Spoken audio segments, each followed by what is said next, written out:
কম বেশি আমরা সবাই জানি।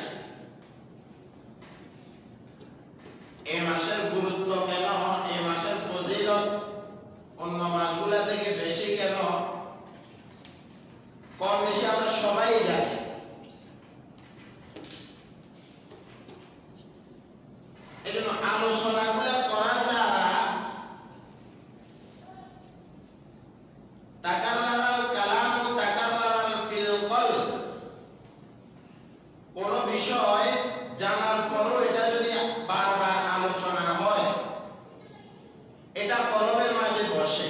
এজন্য আরবি প্রবাদ আছে, ইযা তাকাররারাল কালাম তাকাররারা ফিল কলব।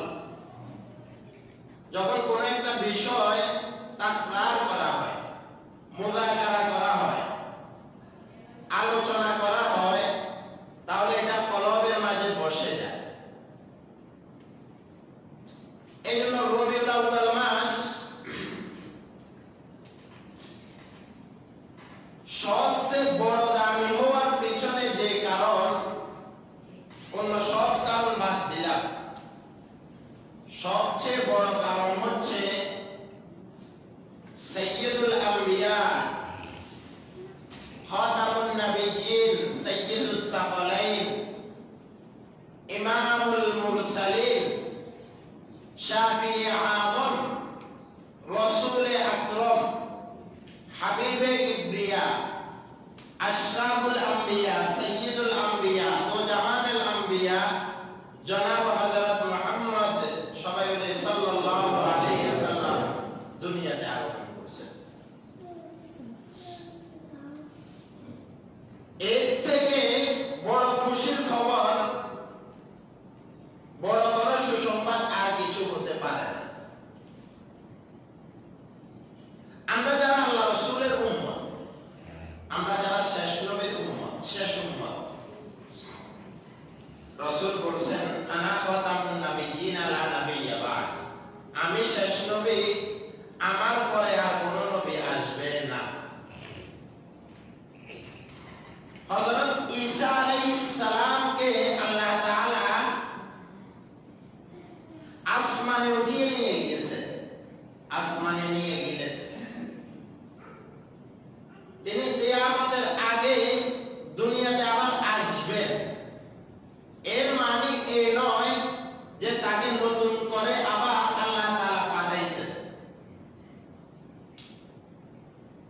তাকে আল্লাহ তাআলা বহু আগে পাঠাইছেন, ওইদিকে আমরা যাব না, কেন বা কি হয়েছে। আল্লাহ তাআলা তাকে আবার পাঠাইবেন। তিনি শেষ না, আগের নবী, এখন আসমানে আছেন, আল্লাহ তাআলা আবার পাঠাইবেন। যাই হোক, আমার আপনার নবী, আল্লাহ তাআলা কোরআনের মাঝে বলেন ওয়া মা আরসালনাকা ইল্লা রাহমাতাল লিল আলামিন, আমি মুহাম্মদ সাল্লাল্লাহু আলাইহি ওয়াসাল্লামকে পাঠাইছি तमाम জাহানের জন্য, तमाम পৃথিবীর জন্য রাহমাতাল লিল আলামিন, রহমত স্বরূপ। সুবহানাল্লাহ বলবেন না? রহমত, আল্লাহর নবী तमाम বিশ্বের জন্য রহমত। রহমত কিভাবে, কার জন্য, কিভাবে রহমত, এটার বিস্তারিত আলোচনা, এটার আলোচনা আমরা পরে করব। আল্লাহ রাসূল রবিউল আউয়াল মাসে দুনিয়াতে আসছেন। আল্লাহ রাসূল দুনিয়ার মাঝে রবিউল আউয়াল মাসে আসছেন, আবার রবিউল আউয়াল মাসে আল্লাহ রাসূল দুনিয়া থেকে চলেও গিয়েছেন। আসাটাও, জন্মটাও রবিউল আউয়াল মাসে, মৃত্যুটাও রবিউল আউয়াল মাসে। আগে একটা সময় রবিউল আউয়াল নিয়ে রাসূলের সিরাত মিলাদ, সিরাত মানে রাসূলের জীবন বৃত্তান্ত আলোচনা, মিলাদ যেটা আমরা বলি যে মিলাদ, একটা তো আমরা প্রচলিত মিলাদ যেটা বলি নামাজের পরে মিলাদ শরীফ আছে, কিন্তু মিলাদের শাব্দিক অর্থ হচ্ছে জন্ম। মিলাদুন নবী, রাসূলের মিলাদ, জন্ম বৃত্তান্ত নিয়ে আলোচনা করা। একটা বিষয় আমাদেরকে বুঝতে হবে, এগুলা মিলাদ আর সিরাত আগে একটা সময় খুব বেশি ছিল। এই যে মিলাদ নিয়া, যে কে কি টুপি দিবে, কে কোনটা করবে, কে দাঁড়িয়ে মিলাদ শরীফ পড়বে, কে বসে মিলাদ শরীফ পড়বে, এগুলা নিয়ে আগে একটা সময় খুব বেশি ফিতনা ছিল। কিন্তু এখন নতুন প্রজন্ম, এরা বিচক্ষণ, কোনটা সঠিক কোনটা না হোক,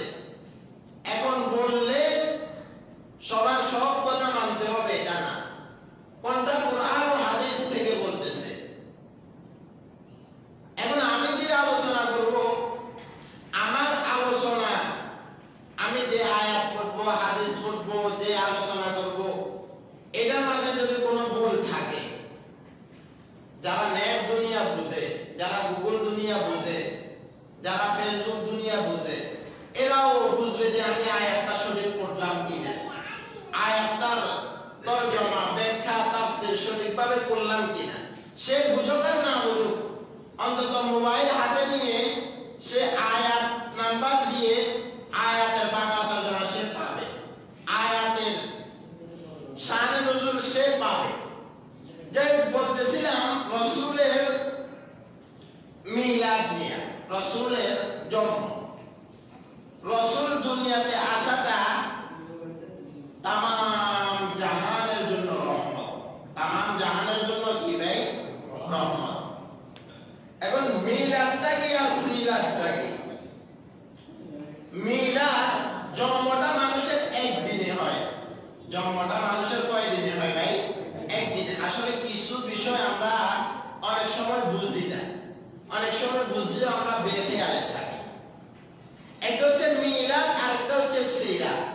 মিলাদের মানে, মিলাদের অর্থই হচ্ছে জন্ম। আর স্বাভাবিকভাবে জন্ম যেটা, সেটা মানুষের হয় একদিনে, একটা দিনের যে কোনো মুহূর্তে জন্ম হয় মানুষের। আর সিরাত যেটা, সেটার আলোচনা যার হায়াত যতদিন, আমার পুরা জীবনের হায়াত যতদিন, একটা লোক যদি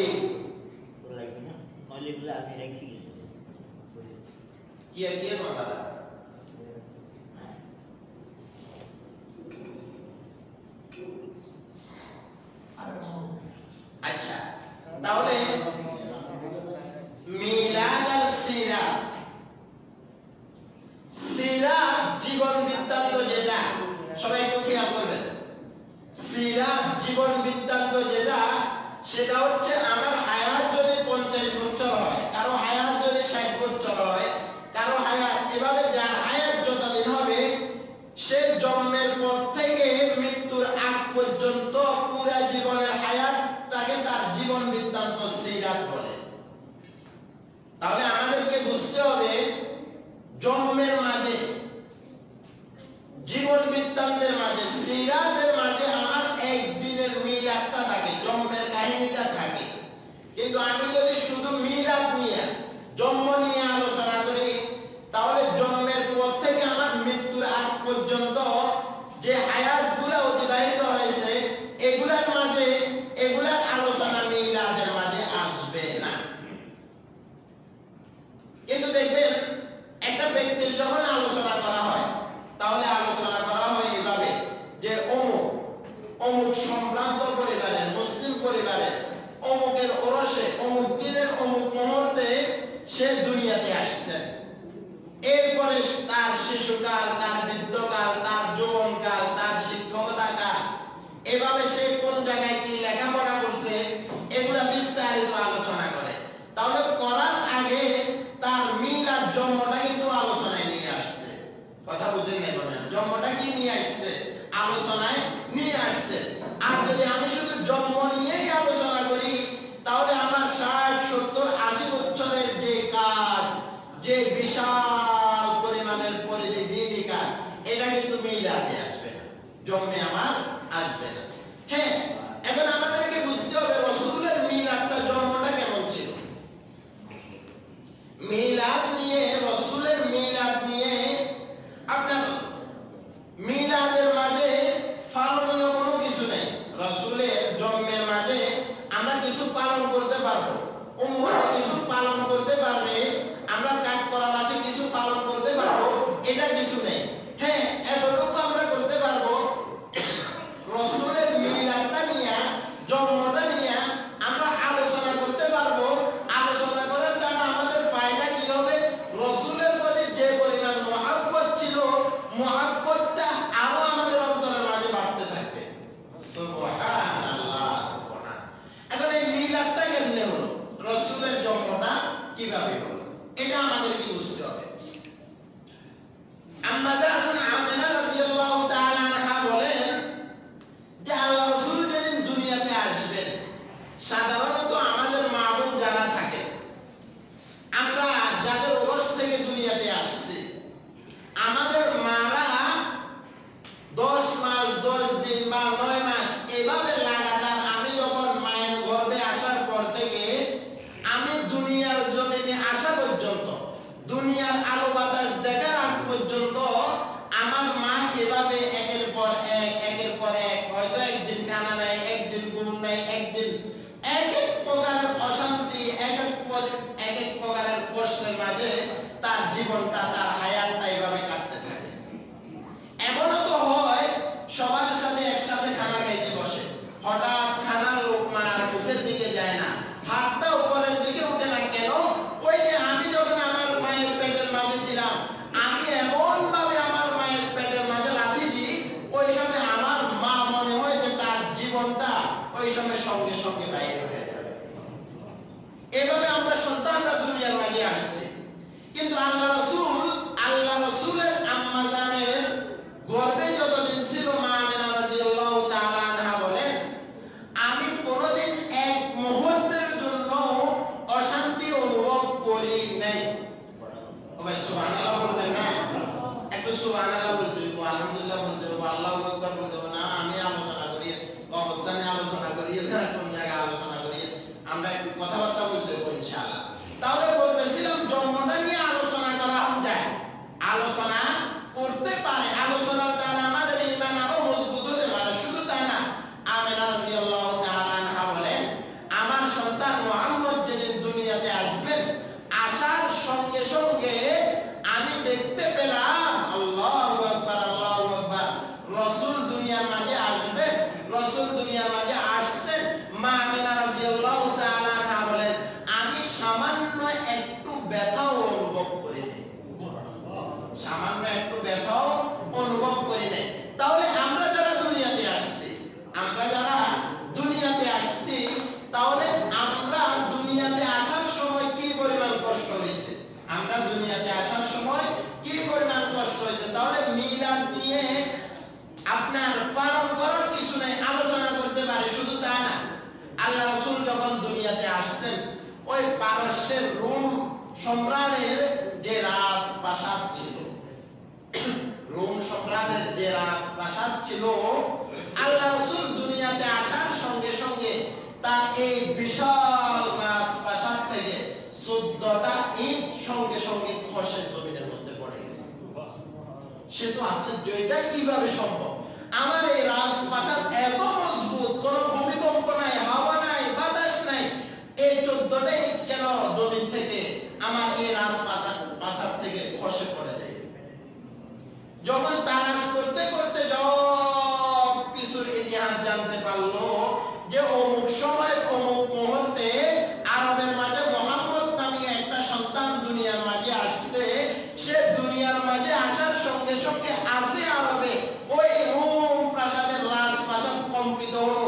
এটার ব্যাখ্যা যখন সে জানতে চাইলো, জানতে পারলো মুহাম্মদ সন্তান দুনিয়ার মাঝে আসছে, এই আরব থেকে রোম সম্রাটের রাজপ্রাসাদ পর্যন্ত যত প্রকারের অবৈধ, যত প্রকারের নাহক, যত প্রকারের কুসংস্কার আছে, আজকে জমিনে আসি সে বুঝেছে মৃত্যুর আগ পর্যন্ত এই সমস্ত কুসংস্কার, এই সমস্ত অন্যায়, এই সমস্ত নাহক সবগুলা সে শেষ করে ফেলে। সুবহানাল্লাহ সুবহানাল্লাহ। শুধু কি তা না, না না, ওই রোম পারস্যের যে অগ্নিকাণ্ড ছিল, 100,000 বছর পর্যন্ত এই অগ্নি ধাও ধাও করে বছরের পর বছর এই আগুন জ্বলতো, এই আগুন নিভতো না। এই আগুনকে তারা কি করতো? সিজদা করতো, আগুনের পূজা করতো। কিন্তু আমার রাসূল, আমার হাবিব, আমার আশরাফুল আম্বিয়া যখন দুনিয়ার মাঝে আসলেন, সঙ্গে সঙ্গে ওই আগুনটা কিছুক্ষণের জন্য নিভে গেলেন। সুবহানাল্লাহ। যখন সে এটার ব্যাখ্যা জানতে চাইলেন, তখন জানা হলো যে তোমাদের বাপ দাদাদের যে ধর্ম, তোমাদের বাপ দাদার যে নাহক ধর্ম, বুত পূজা, মূর্তি করা, আগুনের পূজা করা, সে যখন দুনিয়ার মাঝে আসবে, আল্লাহর দ্বীনের দাওয়াত দিবে, ইসলামের দাওয়াত দিবে, কোরআনের দাওয়াত দিবে, একটা সময় আসবে এই আগুনের পূজা, বুত পূজা, এগুলো আস্তে আস্তে থাকবে না, রূপ পারাসে এগুলো আস্তে আস্তে শেষ হয়ে যাবে। সুবহানাল্লাহ সুবহানাল্লাহ।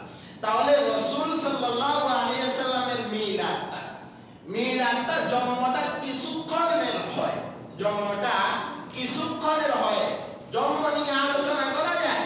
এভাবে রাসূল দুনিয়ার মাঝে কিভাবে আসছেন, রাসূল কিভাবে মায়ের পেটের মাঝে ছিলেন, আল্লাহ রাসূলের মা, এগুলা আলোচনা করেছেন। শুধু তা না, আল্লাহ রাসূল সাল্লাল্লাহু আলাইহি সাল্লাম ছোট হালিমাতুস সাদিয়া রাদিয়াল্লাহু তাআলা আনহা বলেন, রাসূল সাল্লাল্লাহু আলাইহি সাল্লাম মুহাম্মদ ছোট, আমি মুহাম্মদকে দুধ পান করানোর জন্য নিয়ে আসছি বাজার থেকে যখন নিয়ে আসছে, হালিমাতুস সাদিয়া রাদিয়াল্লাহু তাআলা আনহা বলে, আমরা যখন আমাদের জায়গা থেকে আরবের মাঝে যাইতাম, আরবের লোকেরা তাদের সন্তানদেরকে দুধ পান করানোর জন্য আরবের বাজারে নিয়ে আসতেন। সেখান থেকে এক একজন এক একটা দামে সন্তানদেরকে নিয়ে আসতেন, দুধ পান করাইতেন। দুধ পান শেষ হলে আবার তাদেরকে তাদের মায়ের হাতে দিয়ে আসতেন। কেন দুধ পান করাইতেন? এগুলোর বিস্তারিত ইতিহাসের মাঝে পাওয়া যায় যে তারা গ্রাম থেকে শহরে আসলে তাদের ভাষা সুন্দর হবে, তাদের কথার বলি সুন্দর হবে, তারা সুন্দর পরিবেশে থাকবে, বিভিন্ন বিস্তারিত। যাই হোক, হালিমাতুস সাদিয়া রাদিয়াল্লাহু তাআলা আনহা বলেন, আমরা যে উটনিটার পরে আমরা আরবের দিকে অগ্রসর হচ্ছিলাম, আমাদের উটনিটা একেবারে দুর্বল ছিল। আমাদের উটনিটা কি ছিল? একেবারে দুর্বল ছিল। আমরা যখন কাফেলার সাথে রওনা করলাম, কাফেলার সাথে চলতেছি, একটা মধ্যে আসে দেখলাম কাফেলা আমাদের সবার আগে চলে গেল, আমরা পিছনে পড়ে গেলাম। কারণটা কি? আমাদের উটনির মধ্যে কোনো শক্তি নাই, বল নাই। এইজন্য আমরা আস্তে আস্তে গেলাম। এইজন্য যে সমস্ত ধনী পরিবারের সন্তানরা, তাদেরকে সবাই কয় করে নিয়ে গেল। আমরা যখন গেলাম তখন আমরা দেখলাম একটা এক পাশে একটা সন্তান জমিনের মাঝে নিয়ে বসে আছে, তাকে নেওয়ার মতো কেউ নেই। সবাই বলে লোক আছে না? আল্লাহু আকবার বলতে হবে। আরেকটু জোরে আল্লাহু আকবার। হালিমাতুস সাদিয়া রাদিয়াল্লাহু তাআলা আনহা বলেন, আমরা গেলাম, দেখার পর দেখতেছি সেখানে একটা সন্তানকে নিয়ে বসে আছে। এই সন্তানটাকে নেওয়ার মতো কেউ নাই। কারণটা জানলাম যে তাকে যে নেওয়া হবে, তার বিনিময়ে যে টাকা দেওয়া হবে, এই টাকা দেওয়ার মতো কোনো ব্যক্তি নেই। এই টাকা দেওয়ার মতো কোনো কি নেই, ব্যক্তি নাই। এই জন্য তাকে সেখানে সে হলো হালিমাতুস সাদিয়া রাদিয়াল্লাহু তাআলা আনহা বলে, আমি আমার স্বামীর অনুমতি নিয়ে ওই সন্তানটাকে দুধ পান করানোর জন্য আমরা নিয়ে আসি। হালিমা রাদিয়াল্লাহু তাআলা আনহা বলে, আমরা সন্তানটাকে আমাদের উটনির উপর নিলাম, সন্তানকে মধ্যখানে বসাইলাম, আমি পিছনে, আমার স্বামী সামনে। আমাদের আগের কাফেলার উটগুলো অনেক দূর অগ্রসর হয়ে গেছে। আমাদের কাফেলার, আমাদের উটটা ছিল দুর্বল, কিন্তু যখন এই সন্তানটাকে আমাদের উটের মধ্যে নিলাম, উটনির মাঝে নিলাম, দেখতেছি আমাদের উটনির এত শক্তি হলো যে আমরা তাদেরকে পিছ ধরে তাদের আগে আমরা আমাদের আপন গন্তব্যে চলে আসছি।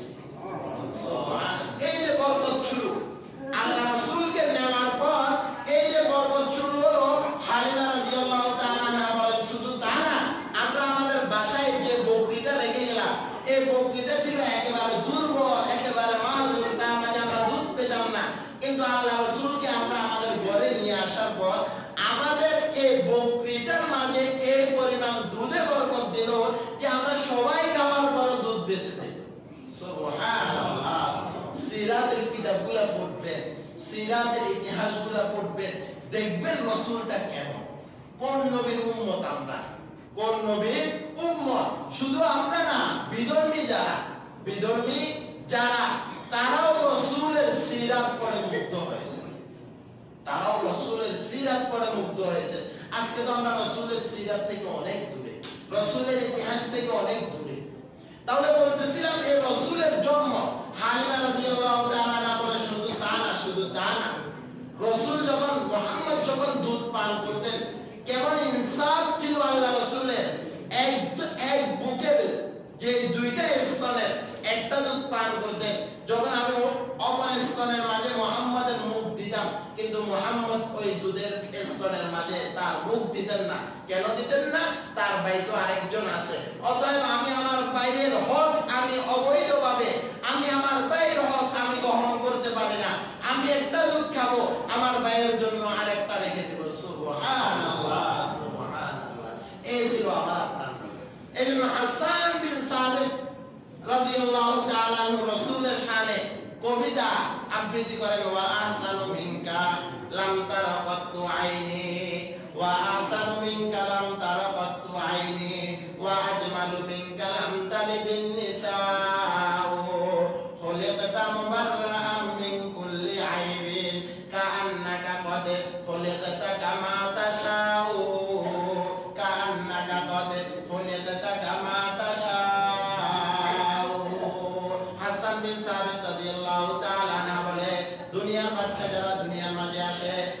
আকবার, তাদের চেহারার মাঝে এক একটা সমস্যা থাকে। হয়তো কারো নাক বড়, হয়তো কারো কান বড়, হয়তো কারো চক্ষু বড়।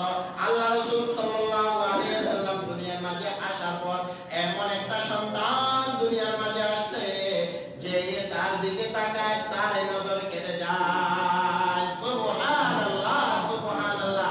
হাসান বিন সাবিত রাদিয়াল্লাহু তাআলা তো এমন ছিল যে আল্লাহ রাসূল সাল্লাল্লাহু আলাইহি ওয়াসাল্লামের বিরুদ্ধে কাফেররা আরবিতে তাদের একেবারে আরবি পণ্ডিত যারা ছিল আরবের মাঝে, তারা আরবি পণ্ডিতদেরকে নিয়ে আসতেন। এই আরবি পণ্ডিতদেরকে নিয়ে এসে আল্লাহ রাসূলের বিরুদ্ধে আরবিতে তারা কবিতা আবৃত্তি করত, আল্লাহ রাসূলকে বিভিন্ন ভাবে গালিগালাজ করত। এই সবগুলোর আরবি কবিতার মোকাবেলায় হাসান বিন সাবিত রাদিয়াল্লাহু তাআলা তাদের একা মোকাবেলা করতেন এই আরবি কবিতার মাধ্যমে। সুবহানাল্লাহ। তাহলে ভাই ও বন্ধু, বলতেছিলাম রাসূলের মিলাদটা, রাসূলের জন্মটা কিভাবে হয়েছে আমাদেরকে বুঝতে হবে। মিলাদটা হচ্ছে একদিনের, জন্মটা মানুষের হয় একদিনে, কিন্তু মানুষের জীবন যেটা সেটা তার পুরো হায়াত 50 বছর, 60 বছর, 80 বছর, সে যতদিন বাঁচে ততদিন তার হায়াতের আলোচনা হয়। তাহলে রাসূলের মিলাদটা একদিনে, আর সিরাতটা হচ্ছে 63 বছর জীবনের ইতিহাস। সুবহানাল্লাহ। এই মিলাদের মাঝে নামাজ নেই, মিলাদের মাঝে রোজা নেই, মিলাদের মাঝে হজ নেই, মিলাদের মাঝে যাকাত নেই, মিলাদের মাঝে যে ধর্মীয় আইন কানুন এগুলা নাই, সিরাতের মাঝে সবগুলো আছে। কথা বুঝি না? এইজন্য আমরা যদি শুধু মিলাদ মানি, এক গ্রুপে বলে আমরা মিলাদ মানি সিরাত মানি না, এই কথা বললে ইমান থাকবে না। মিলাদ মানি সিরাত মানি না, রাসূলের জন্ম মানি, রাসূলের সিরাত জীবন ইতিহাস মানি না, এটা যদি কেউ বলে সজ্ঞানে, তাহলে তার ঈমান থাকবে না। এইজন্য আমরা বলি রাসূলের মিলাদে, রাসূলের জন্মে আমরা খুশি এবং কি আমাদের আনন্দে আমরা আত্মহারা। কারণ রাসূল দুনিয়াতে আসছে, এটার থেকে আমাদের আনন্দ আর কি হতে পারে? রাসূল যদি দুনিয়াতে না আসতেন, আজকে আমি থাকতাম না, আমার বাবা থাকতো না, এই দুনিয়ার এই সৌন্দর্য থাকতো না। তাহলে রাসূল দুনিয়ার মাঝে আসার পরে তো আমাদেরকে আদর্শ পথ দেখাইছেন, আমাদেরকে সঠিক পথ দেখাইছেন। রাসূলের জন্মে আমরা খুশি, রাসূলের মিলাদে আমরা রাসূলের সিরাতকে আমাদের জীবনের মাঝে পরিচালনা করে সাজাইতে হবে। রাসূলের পুরা এই সিরাতটা 63 বছরের জীবনী ইতিহাস দুই ভাবে বিভক্ত। মদিনার ইতিহাস, মক্কার ইতিহাস, এগুলা সিরাতের ইতিহাস পরে আলোচনা করব। তাহলে আমাদেরকে দুইটা বিষয় বুঝতে হবে। রাসূলের মিলাদটা আলোচনা করা যায়, পালন করার কিছু আমাদের মাঝে নাই। আলোচনা করার দ্বারা আমাদের ঈমান মজবুত হবে, রাসূলের প্রতি মহব্বত ভালোবাসা বাড়বে, রাসূলের প্রতি মহব্বত ভালোবাসা আমাদের বাড়বে। এটার মাঝে আমাদের পালনের কিছু নাই, আলোচনার বিষয়। এখন রাসূল এর রবিউল আউয়াল মাসের কয় তারিখে দুনিয়াতে আসছে এগুলা নিয়ে বিস্তারিত আলোচনা। তবে ইতিহাসের কিতাবগুলো যখন আপনি পড়বেন, একেবারে গ্রহণযোগ্য ইতিহাস যেটা পাওয়া যায় যে আল্লাহ রাসূল 12 রবিউল আউয়ালে দুনিয়ার মাঝে আসছে কিনা, এটার মাঝে মতানৈক্য আছে। সিরাতের এখন কেন মতানৈক্য আছে এগুলোর মাঝে বিস্তারিত আলোচনা। কারণ আমি দুনিয়ার মাঝে আসলাম, আমি বড় হয়ে কি হব, আমি বড় কিছু হব কিনা, এটা কেউ জানে না। এই জন্য হয়তো অনেক সময় জন্মের সাথে সাথে আপনার তার তারিখটা লেখা হয় না, আগেকার জমানাতে এটা ছিল না।